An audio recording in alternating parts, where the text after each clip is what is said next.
Welcome to the Mutually Amazing Podcast. I'm your host, Mike Domish with the Center for Respect. The episode you're about to listen to was recorded when this show used to be called the Respect Podcast, so you might hear that mentioned during this episode. Well, let's get to the show. And this week's guest, as a professional idea whisperer, Tamsen helps organizations, helps people find, build, and tell the stories of their ideas. She combined 20 years in brand and message strategy with 4 years as a TEDx Executive Producer to create the RedThread, a simple way to change how people see and what they do as a result. Tamsen Webster, thank you so much for joining us. I'm so excited to be here, Mike. Thanks so much for having me. Absolutely. And you're at the heart of someone sharing their message, sharing their story. And here at the Respect Podcast, we talk about that in terms of respect. How do you define respect? For me, respect is about holding space for what other people are attempting to do in their journey across the earth, in whatever way that might be. And what I mean by that is that I think all of us share certain key things that we're always trying to do. I think all of us are trying to achieve certain things for ourselves or for others. There's ways that we see the world, the ways that we frame out the problems that we try to solve. There's certain fundamental truths that guide all of that for us. And that leads to the way, all of that leads to the way that we do things. And for me, respect really comes down to taking the time to understand what is behind what someone does. It doesn't mean you always have to agree with either how they see or what they do, but taking the time to understand, I think is one of the most respectful things that you can do. Awesome. And can you give me an example of how that shows in your work? Well, I mean, a lot of times it's actually fun because with the work that I do, particularly with, I describe the people that I work with as visionaries. There are people who have these great ideas and they want to get them out into the world. And I define an idea as a combination of a new way to solve an old problem. You can think of any business, any book, any talk, any concept really is really somebody's answer, their unique, their different answer to how to solve a problem that has persisted for a while. And what's so interesting to me is that with the people I work with, two different people can have very, very different approaches to solving the exact same problem. So let's say we've got two people who both have thriving business practices in helping companies with employee engagement, let's say. And in one case, somebody might say, well, it absolutely positively has everything to do with the leadership and the leader's own ability to connect with people in the workplace. And I may have another client who says, no, my practice is all about how the power of engagement starts with the people. And so, every day in my work, I get to see it almost like as a puzzle because I've got two people who are coming at this at a similar, trying to achieve a very similar goal with completely different approaches. And my job is to figure out how to sharpen and make the messages that support those approaches as clear and as irresistible to those people's potential audience as possible. And sometimes, frankly, the people that I work with, I'm like, I don't agree with you, but that's my job. My job is to make it so that their message is clear and compelling to their audience, to their people, to their clients and customers. And I don't think you can help somebody be clear about their message if you don't honor and respect where that idea, where that message, what all those motivations were in the first place. And generally, when you find those motivations, there's always something to respect in it, is what I found. Yes. And what's unique about that is the balance and the integration of both the respect of where that comes from and how you respectfully fit that into your audience's world. Because they don't have to care. I tell speakers all this time when I meet people like, oh, I'm so passionate about blah, blah, blah. And I said, yep, that doesn't mean the audience is. They're not paid to like you, agree with you, share your passion. It's your job to figure out and respect their world in such a way that you can connect yours to theirs. That's right. That's right. And so many people just want to get up and you know this, people who are new to speaking, or even some have been at a long time, or people who've never spoke will be like, oh, I want to share my story. And they think it's all about sharing their story. And they forget about the other side. And that's where respect shows up. Are you respecting the people you're sharing it with? So I love that you do this. How do you help them come to that grasp? To, hey, this isn't just sharing your story. You have to share you have to respect how people are going to hear it, take it in, how they're going to connect to it. Yeah, absolutely. And the first place actually is I start by respecting that person who's come to me, that client come to me to say, and I always start with, well, what is the thing that you want to get out there? What is that message that you're trying to get across? What is the story that you're trying to tell? Because I need to hear it so that I can understand, okay, what is it? And then oftentimes the very next question is, and now what do you want it to do? What impact are you hoping that this message, this story, your product or service, whatever, has on the world? And then the very next, once I understand what they want, what they have, and what their motivations are, this is my client, then the next thing I'm trying to figure out, and this is where we go next, and then I keep their feet to the fire here, is now we define who that message is actually for. So sometimes people think, well, why don't you just skip to like why the people would care? It's frankly because I found over and over again that if you don't stop and figure out precisely who your message is for, then it's very, very difficult to have the clarity that you need about why would they care. So I often will work with clients to get to a point where they're identifying a single person. And I don't mean a persona. I mean an actual person that this message is really for. And counterintuitively, what I found over and over again is that the narrower you go when you plan the message, the broader the reach that message will have. And it's incredibly counterintuitive, but it's because it works because you get that kind of clarity. You know who it's for. Once you know who it's for, then we start the process saying, okay, I know what you want them to do, but we have to think of somebody, like, let's say you're coming to me, Mike, with your message. And I say, okay, so whatever your message is, that's your answer. The thing that we have to figure out is what question is your audience or your clients and customers, what question are they currently asking for which your message will be the answer? And that ends up being a really tricky question sometimes for people that in itself becomes a tricky question for people to answer because they keep wanting to answer with what question they think people should be asking. Yes. So we keep going to like, no, what question are they asking? Some people, this is a much more natural process for it than others. And sometimes this is really sticky for them where, I'm sitting with them and we're working quite a long time until we find precisely why is it that somebody is asking for that. So as an example, you mentioned that I have this red thread. That's the methodology that I developed and I use.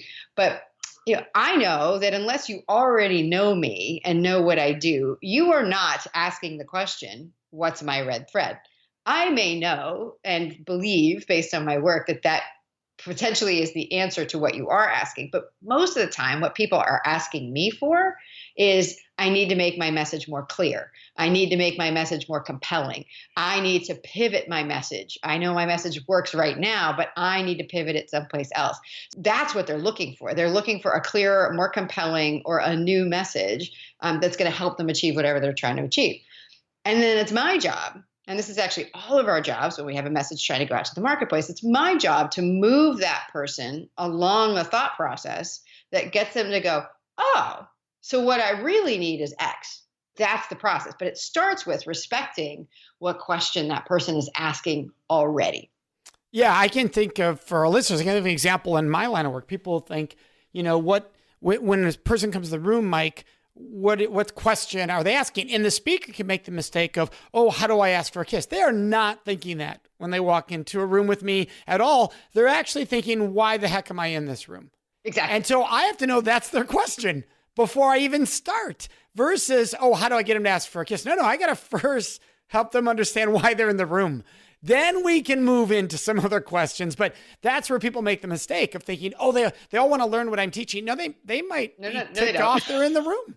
And they might be ticked off they're in the room. That's a bigger question. So That's right. yeah, I love this. And you refer to the red thread. And I think for all of our listeners, keep in mind, they might be going, if I'm not a speaker, how does this apply to me? It applies to you if you even have a passion for wanting to make a difference in this world in any way it is that you would share that passion.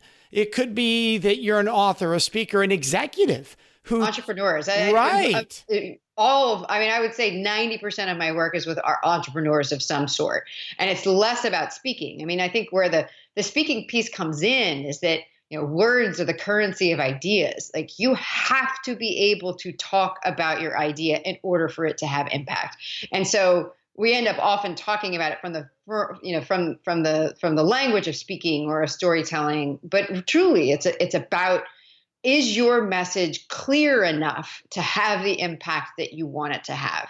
And almost always the answer is not quite. Right. And so you have the formula, you have the red thread formula for that. It's something that I have found through research and experience. I developed it out of research, tested it and tried it through, now hundreds of clients. It is a way that helps pull people above where they operate all the time. And what I mean is this, we come to our view of the world, our ideas, our messages, however, we come to them. We don't normally notice the path that we're walking as we're walking it, right? We don't really pay attention to anything until we actually come upon this idea that we want to get out there or this product that we want to sell or this service that we want to offer. That's very natural. But the problem is that in order for people to reach the same conclusion about the idea that you did, they have to walk the same path. And so what the red thread really is a very simple way to allow you to recreate in your own mind what steps made this idea of yours irresistible to you in the first place, so that you can recreate those steps in the minds of your clients, customers, audience, et cetera. Brilliant. And in the work you do get to meet people from all walks of life, all different perspectives, belief systems. Like you said, you could work with somebody like me, and you could work with somebody who teaches almost the opposite of what I believe in. It's possible that those could be your same clients. When you're dealing with so many diversity in the clientele and the people you're trying to help, what is the key to mutual respect? Well, I think some of your listeners may be familiar with kind of the classic book. So I was an organizational behavior concentration into my MBA these many years ago. And a classic book, at least in those days, was this book on negotiations called Getting to Yes. And even if you haven't read the book, you probably have heard this idea of, when it comes to negotiating difficult or conversations, that we need to move beyond positions and discover interests. Instead of saying, well, I'm on this side and you're on that side, it's about getting to, okay, but what are you looking for in that? Why are you saying this is your side versus that side? What are you trying to get out of being on this side or that side of a particular issue? Let's say we're talking about, a negotiation between labor and management, for instance, and it's about extending work hours, and you've got management that's for it and labor that's against it. And this book originally talked about moving from those positions to the interests behind them to find more common ground. Now, I introduced this because what I found over and over in my work is that those interests come from someplace too. So, beneath positions are interests, and beneath interests are principles. And those principles operate like an operating system, like a computer's code, right? It's the code that makes your computer function the way it does, look the way it does, et cetera. But you don't often see the code, right? Unless something goes wrong or you want to change how it operates or looks. And the same thing is true when we're talking about messages, is that if I'm trying to understand where someone's coming from and what they're trying to do, what I'm trying to do is go beyond the position, which is really, if you think about it this way, their position is, what do you think someone should do? Is the message. It's the message of their message. The interest is like, what's their motivation behind the message?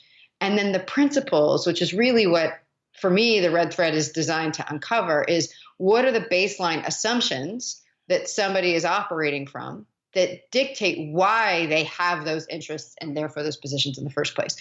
So when I'm dealing with all of this diversity and the clients and that I have and the audiences they're talking to, and what's fascinating to me is that I have it. You can't do this work without having a fair number of people who come in from a faith-based position. But I have people who are, evangelical Christians and Orthodox Jews. I mean, it's just fascinating to me. Yes. But the work that I do is to say, well, what are the principles upon which this message is based? And then what we're trying to do is figure out which of those principles exist in the audiences, the clients and customers they're trying to talk to. And frankly, what principles are consistent with, do I understand those principles when it comes to me and my approach as well? There are certain conditions under which I will not work with someone because at that principle level, it's not that I don't respect that they have it, but that idea or that position, where all the stuff that comes into it, for some reason to me makes it mean I can't serve them the way that I think they deserve to be served, like just because there's too much of a gap there. Yeah, too much of an alignment, disalignment in you. And you, in the materials you had sent me in advance before we talked, you refer to worldview, components of worldview. And that's really what we're describing now, somebody's worldview and how they view their world and how you view your world and the differences there. And so that absolutely, as we're describing this, brings that mutual respect, is understanding each other's worldviews and the components that come into that. How do you think organizations and individuals in organizations can help increase a culture of respect with that understanding worldview? Well, I think when it comes to increasing the culture of respect, it starts with identifying, at a company level, what those components are. What is it that the company is trying to do? What is it? Who are they trying to do it for? First and foremost. Second, what are they trying to help those people accomplish? Again, what question are their customers and clients asking that that company exists to answer? Second, how does the company see the world from what's the perspective that they take on that? Like, what is the common or conventional or market perspective? And then what's the company's perspective on that? And then critically, then comes, what are the truths of the company? And another way to think of this is, what are the values, the beliefs, the kind of proprietary knowledge that the company has that explains why they have the perspective that they do, and that explain why they take the approach that they take in delivering these answers for their chosen clients and customers. Now, the reason why it really is all of those pieces together. I mean, I'd love to say that worldview is this one thing, but it's not. It really is this combination of, what are you trying to accomplish? What's the goal? What's that kind of difference in perspective that exists? What are these truths that guide it? And those three things all together dictate what the ultimate change is that needs to happen, or the change that a company, for instance, represents in the marketplace. The issue when it comes to building a culture of respect is sometimes just simply surfacing that worldview, those components of the code, in other words. I think a lot of times, companies don't even really know it. They kind of know what they do, but they don't stop back and go, well, wait, actually, why are we doing this? Simon Sinek was brilliant enough to say, okay, we need to start with why. But what I have found over and over again is that a lot of times companies and individuals even don't understand the whys behind their why. Like, why is that your why? And if you can understand that, then that's something you communicate. That's something that people can then see and reflect on. And I think that's where you get that. That's where you start to build that culture of respect, because people can start to see what their own takes on each of those components are. Yeah, what I love about this is it's in alignment with everything we said at the beginning, which how does a person tell their story? And everything's the same that we just answered about a company. You have to understand why the listener, why would they listen? It's all the same things for organization. What's your why? Why would they listen? And so I think that's so important for listeners to understand. There's no difference whether you are trying to share your personal beliefs in a one-on-one conversation from a stage or from a company perspective. The formula is the same. Exactly, because it's how it is the code of our worldview. It is the link between how we see and what we do. It's universal, and nothing happens at the market level or the audience level that doesn't happen at the individual level first. And I think this is something that speakers, marketers, company leaders get wrong all the time. They try to speak to the group. You need to speak to the individual mind in that group. And once you understand the individual mind in that group and how that individual mind comes to understand, how an individual mind like what they need to process a message, nothing will ever work at the group level, because there really is, the way I've been thinking about it lately, there really is like a minimum viable message. Like there's minimum components that have to be there in order for someone to truly understand and work with it. And so when it comes to building cultures of respect, when it comes to spreading your message or your idea or your product or your service out there, no matter what your listeners may be doing with it, we have to understand what those components are, so that we make sure that we craft our message in a way that has the effect on the individual that we're looking for. That's the only way we get it to work at that kind of big, broad market or group level. Yeah, it's something we say on the show a lot, that culture is singular, not plural. And that is that it has to start with the individual always. And referring to that, disrespect in corporate environment or even in individual environments, personal relationships, can often just be a misunderstanding of worldviews. Oh, absolutely. And so sometimes people will think, I need to change their worldview. Well, right there, that could be a sign of disrespect. So, yeah. that you need to change them, that you have the power, it's your job to do that, your role to do that, can be dangerous in and of itself. But let's say that you want to positively open up the possibility of somebody's worldview being transformed a little bit. How do you do that in a way that maintains respect on both sides? It's such an important question. And, so let me go a little bit deeper, if I may, on this idea of kind of going into these principles that are beneath the interest in the positions, because that's essentially what happens. You're right. When there's disrespect, it's usually because there's these misaligned worldviews, and we're mad, essentially, or we're offended that somebody doesn't follow the same rules for looking at the world that we do. So when we're trying to either find the common ground or shift, and that's usually what we're going to say. I need them to see this differently. We have to understand which of the components of the worldviews change quickly and which ones don't.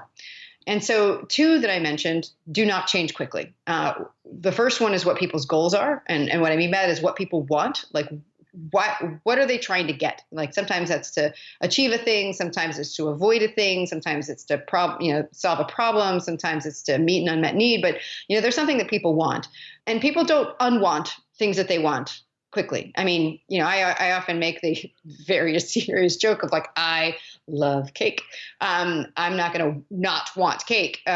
This was part of the reason why I was 50 pounds overweight 20 years ago. But my whole life was about figuring out, all right, how can I lose weight with cake?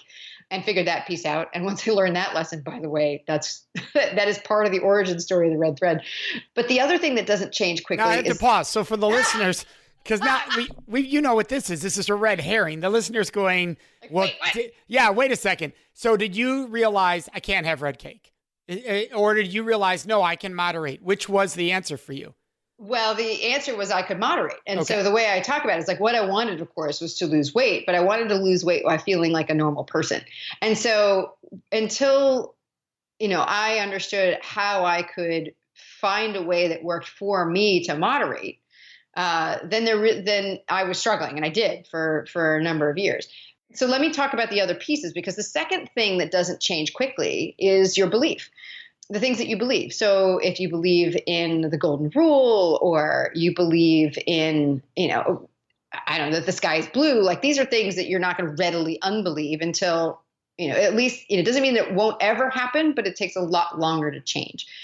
And the thing is, like when I was overweight, I was of the belief that the only way to lose weight was to just eat less. But that went against my goal of feeling like a normal person, because it meant I took it to mean that I couldn't have cake. And I think this happens a lot, right? When we're trying to get somebody else to see something differently, to change their worldview, a lot of times what we're trying to do is to say, well, you don't want that, you want this other thing. And that's not true. They want what they want. You need to respect what it is that they want. Or what we're trying to do is get them to say, well, that's a silly belief. You shouldn't believe that.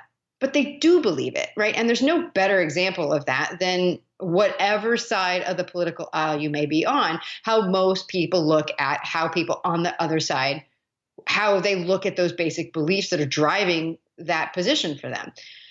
Because a lot of times, and I hear it all the time, people are like, how could you possibly believe X? And it's like, well, that's actually not the question to ask, because they do believe X. If you're trying to get someone to behave differently, act differently, think differently, you have to figure out what is something else that they believe that puts enough pressure on how they're looking at the situation that they'll shift the perspective. Because the perspective of those three components of goals, perspectives, and beliefs, perspective is the only thing that can change in an instant. So I'll go back to Weight Watchers which is how I lost my weight, but I'll go back to weight loss as an example. Because what happened when, the first day that I walked into Weight Watchers, and let me just be clear, this is not an endorsement of Weight Watchers. This is, what I'm about to say is true of kind of any approach to weight loss, is that what I learned is that all food could be given an objective number value. Right. And I had a number value. The food had a number value. So for Weight Watchers, that was points. So all food had a point value. I had, let's say, 28 points that I could eat in a day. But you can do this with net carbs or even just calories, right? You say food has X number of calories, and the recommended daily allowance for calories is somewhere between 1,800 and 2,000, whatever. But once I understood that, right, and I looked at the fact then, and I still wanted to lose weight with cake, it became impossible for me to only look at the quantity of the food that I was eating. Because I discovered, for instance, that equal quantities of food could have very, very different point values. So for instance, at least as Weight Watchers count it, like a cup of grapes would be, or 2 cups of grapes would be 0 points. Woohoo! So if you're having a 28-point day, you're like, I'm eating a lot of grapes. But 2 cups of raisins, which are fundamentally the same as grapes, but 2 cups of raisins would be 23 points. So if I had 28 points in a day, then all of a sudden I was like, wait, it can't just be quantity. I also need to look at the nature of the food itself, the quality of the food itself. And by the way, I discovered that something else with 23 points was cake. So yay for that.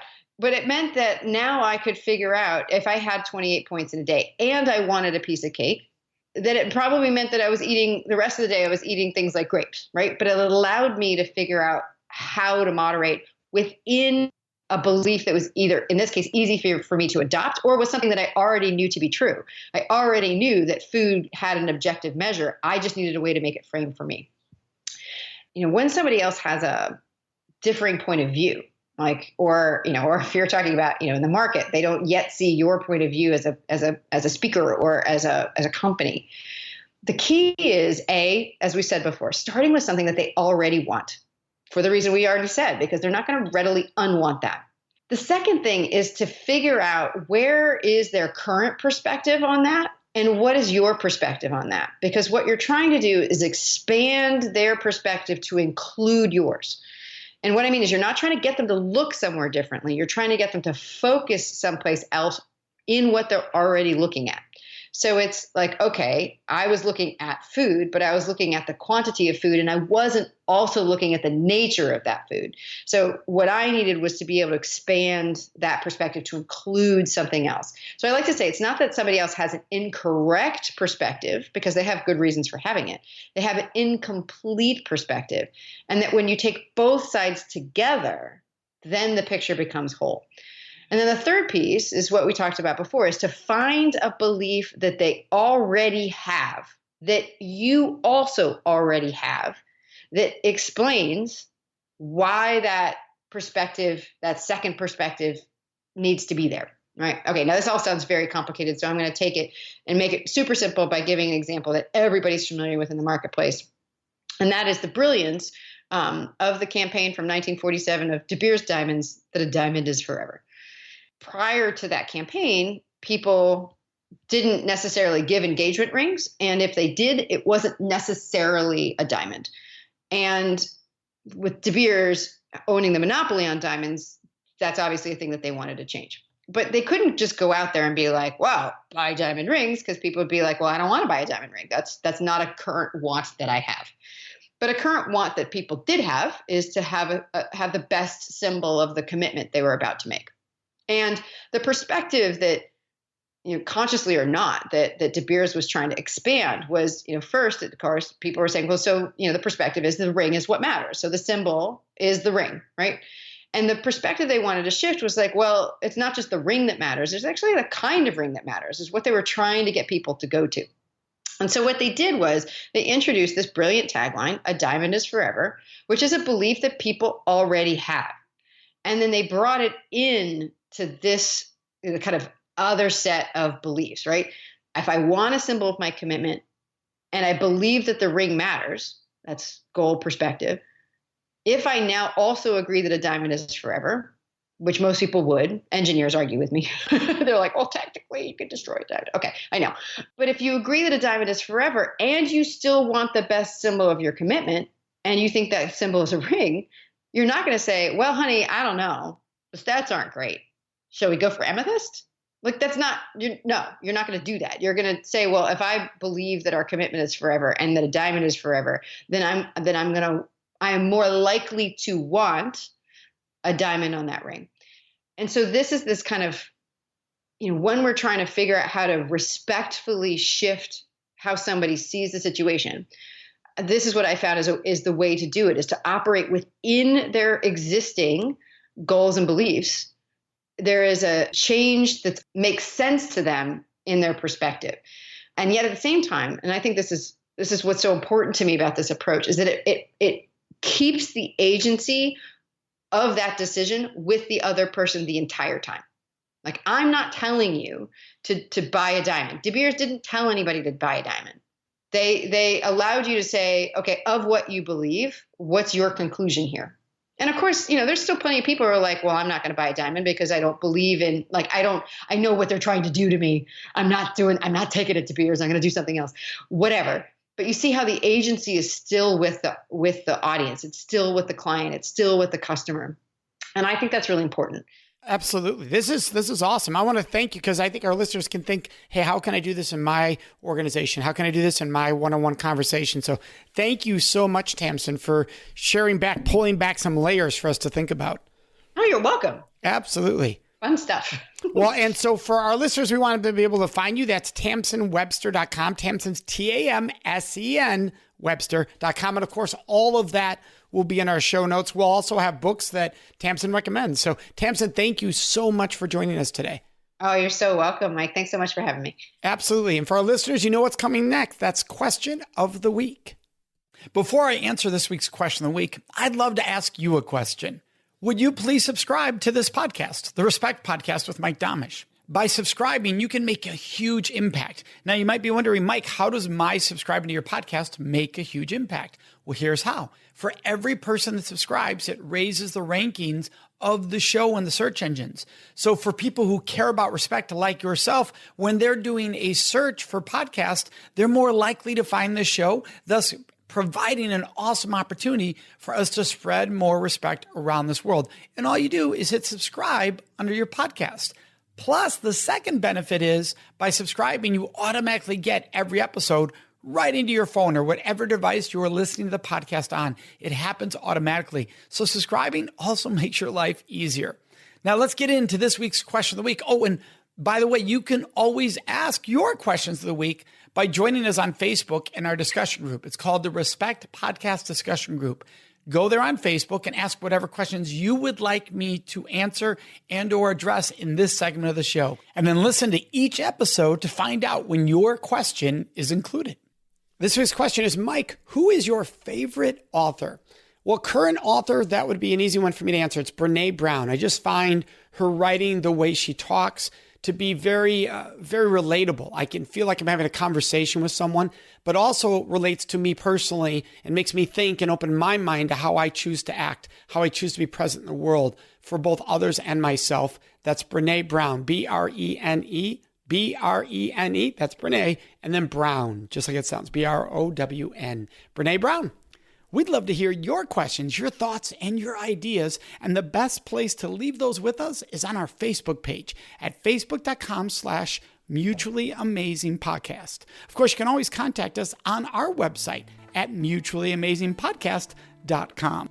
Remember to subscribe to this show so you automatically get it every week. And if you could, take one moment to leave a review. That really helps other people find the show, which we are greatly appreciative of. So thank you so much for joining us. May you make today and every day a life full of mutually amazing relationships.